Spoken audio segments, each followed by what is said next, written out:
नमस्कार, मैं लक्ष्मीकांत।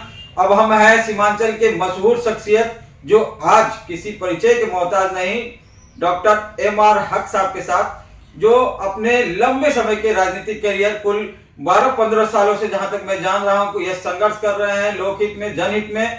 आखिर बिहार सरकार के सरकारी नौकरी को छोड़कर डॉक्टर साहब आपने इस और क्यों ध्यान दिया, कि क्यों लगा कि आपको जनसेवा में आना चाहिए, राजनीति में भी अपनी भागीदारी सुनिश्चित करनी चाहिए, क्या कारण?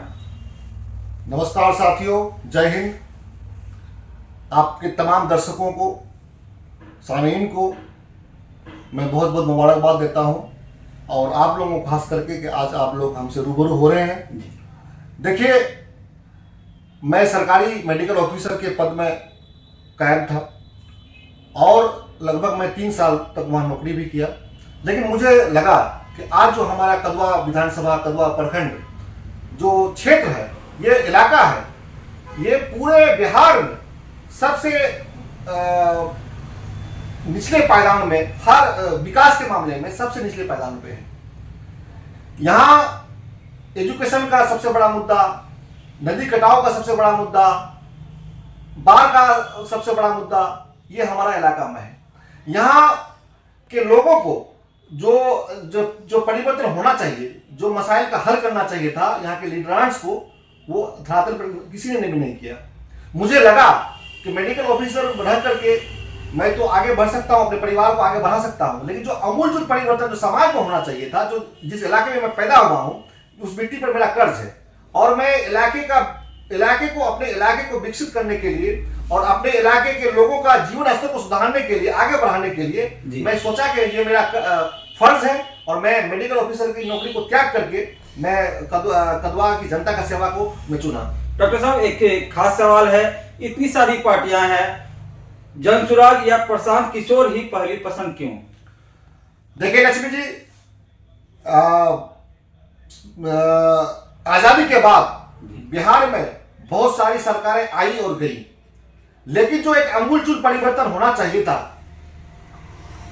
आज हमारा बिहार, आप किसी भी पैमाना पर ले लो, हेल्थ के इंडेक्स में, एजुकेशन के इंडेक्स में, रोजगार देने के इंडेक्स में, पलायन को रोकने के इंडेक्स में, सबसे निचले पायदान पे।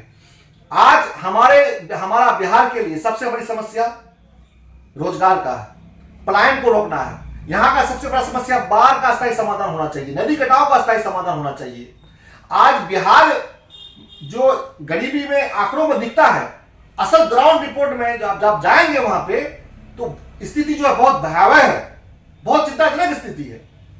आज आपको यह सुन के ताज्जुब होगा कि 70% जो बिहार की जनता है, उनकी आमदनी जो है वो पर डे 100 रुपया से भी कम कमाते हैं जी। तो आखिर इनके जीवन स्तर में सुधार कैसे होगा? यहाँ के लोगों ने किसी जमाने में कांग्रेस का साथ दिया, कांग्रेस ने भी लंबे समय तक यहाँ राज किया, फिर लालू यादव जी का साथ दिया, लालू यादव जी की सरकार यहाँ पर चली, अभी नीतीश कुमार और भाजपा का सरकार चल रहा है। लेकिन जो अमूलचूल परिवर्तन बिहार में होना चाहिए था, वो नहीं हुआ है। आज भी 1 जून की रोटी खाने के लिए यहाँ के लोग संघर्ष कर रहे हैं। ना यहाँ अच्छा फैक्ट्री है, ना यहाँ कभी किसी जमाने में हमारा बिहार जो नालंदा जैसी और तक्षशिला जैसी यूनिवर्सिटी हुआ करती थी, आज एजुकेशन के मामले में वो सबसे पिछड़ा हुआ है। ये लोग यहाँ पर सिर्फ रोजगार का प्लान नहीं हो रहा है, रोजगार के लिए तो लोग प्लान कर ही रहा है, शिक्षा के लिए भी प्लान हो रहा है। हमारे इलाके, यहाँ बिहार का लोगों का, यहाँ के लोगों को जो यहाँ रह करके जो काम करना चाहिए था, उसका लोगों का जो ब्रेन है, वो ब्रेन हो रहा है। प्रशांत किशोर जी को अपना प्रेरणा स्रोत क्यों मान रहे हैं? देखिए, क्यों लग रहा है साहब, हमारे तमाम दर्शकों से रूबरू होने के लिए, और इसी तरह से हम लोग आगे भी जो सीमांचल की अन्य शख्सियतें हैं, उनसे आप सबों को रूबरू कराते रहेंगे। धन्यवाद।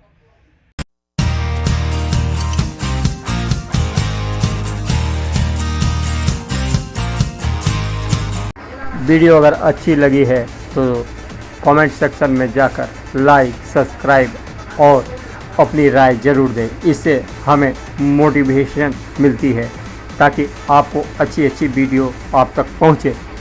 और सब्सक्राइब करें हमारे चैनल @न्यूज़ पास विभाग।